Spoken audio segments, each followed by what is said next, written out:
Hello Lods. Asintada muna kami mga Lods ha.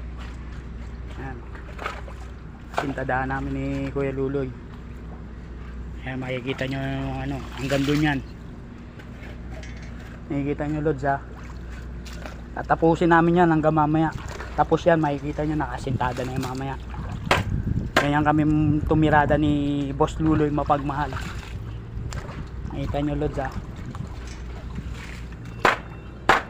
Tatapusin namin yan. Kaya salamat din sa mga nag-share, nag-like sa akin ha. God bless po sa inyo lahat. Boss Rico mapagmalang po.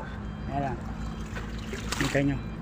Sipag ng body ko, si Kuya Luloy pa. Salamat Lods. Ayun pa yung ano namin oh. Ayan yung ano namin, panlimas namin. Malalim-lalim na to mga boss. Lalim na? Opo. Ayan oh. Okay. Ayan mga Lods ha. Ayan si Kuya Teteng, si Lolong mapagmahal. God bless po sa inyo lahat. Basta't buhay construction. Dito lang po kay Boss Rico mapagmahal. God bless po. Tapos kayang-kaya namin yan. Tapos yan lahat. God bless po.